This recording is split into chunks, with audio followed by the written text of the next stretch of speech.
Have you ever been told you're too sensitive or that you misunderstood a situation, even when every instinct was screaming that something wasn't right? Neurodivergent people are more vulnerable to abuse, and it's not because we're weak. It's because of the ways ableism, social conditioning, and our own survival strategies shape how we navigate relationships. If you've struggled with trusting your own instincts, feeling like people take advantage of your kindness, or wonder why you keep ending up in unhealthy relationships, this video is for you. Hi, I'm Essie. I'm an autistic and ADHD therapist. Today, we're going to break down why neurodivergent people are disproportionately affected by mistreatment, what factors make us more susceptible, and most importantly, how to protect ourselves. Autistics and ADHDers experience higher rates of maltreatment, bullying, violence, and interpersonal exploitation. This isn't just in childhood, it extends into adulthood as well. ND individuals are more likely to experience emotional abuse, financial exploitation, coercion, and even sexual violence. But why does this happen? A big part of it comes down to how ND people process social interactions. Many of us experience delayed processing, meaning we might not recognize red flags in real time. Someone might say something hurtful, cross a boundary, or manipulate us, and it's only hours or even days later that we fully process what's happened. By the time we realize we were mistreated, we might feel like it's too late to respond, or we might doubt whether we even interpreted the situation correctly. That doubt doesn't just come from nowhere. A lifetime of ableist gaslighting, being constantly corrected for how we think, feel, and experience the world, teaches us to mistrust our own perceptions. We're told we're too dramatic, too literal, too rigid, or too emotional. If we say we're uncomfortable, we're asked to prove it. If we notice something is off, we're told we're imagining it. This constant invalidation conditions us to doubt our instincts, making it even harder to recognize and react to abuse.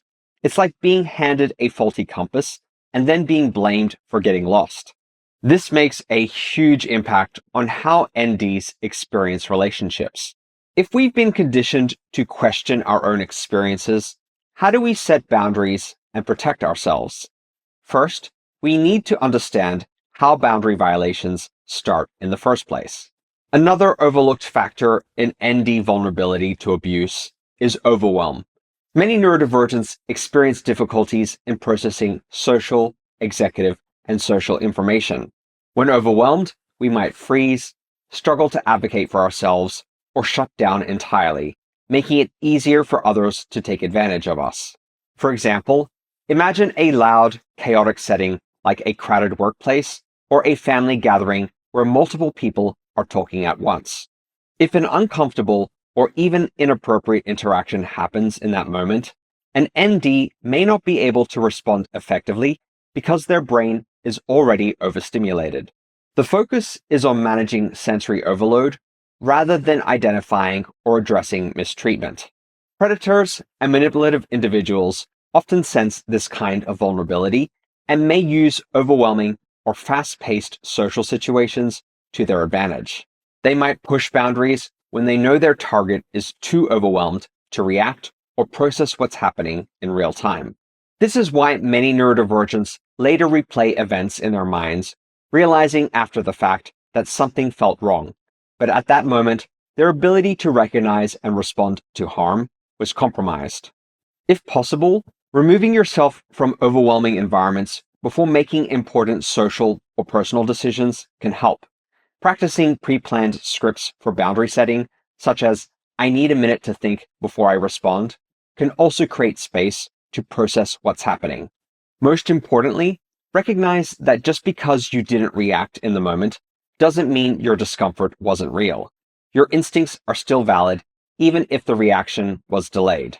Another major factor is the way our boundaries have been shaped, or more often, violated over time. Many neurodivergents grow up being told they need to suppress their natural ways of thinking, feeling, and moving through the world to fit neurotypical expectations. Whether it was being scolded for stimming, forced into uncomfortable eye contact, or repeatedly told that our social instincts were wrong, we learned early on that our boundaries didn't matter. And when someone's boundaries are repeatedly ignored, they stopped knowing where those boundaries even are. Some of us also grew up with misattuned caregiving, meaning the people responsible for our emotional development didn't fully recognize or validate our needs. If we had caregivers who dismissed our distress, minimized our struggles, or reacted with frustration when we needed help, we may have learned to tolerate neglect and mistreatment as just another part of relationships. We may have internalized the idea that our needs were burdensome, leading us to downplay our own discomfort, even in harmful situations. If we grow up without a strong sense of personal boundaries, what happens next? Many neurodivergent folks develop survival strategies, ways to cope with an environment that constantly invalidates them. One of the most common? People-pleasing. When an ND recognizes that they're in a harmful relationship, whether it's a friendship, romantic partnership, or workplace dynamic, actually getting out can be incredibly difficult. There are several reasons for this. Years of being told that we're misinterpreting social situations can lead us to believe we're blowing things out of proportion. This is especially true when the abuse is emotional or psychological rather than physical. A neurodivergent may keep questioning, was that really abuse? Or am I just bad at relationships? Many NDs also experience difficulty with planning and initiating major life changes, which can make leaving an unhealthy dynamic feel impossible. Even if we logically know that we need to leave, the steps involved, like finding a new living situation, setting boundaries, reporting mistreatment, can feel so overwhelming that we freeze.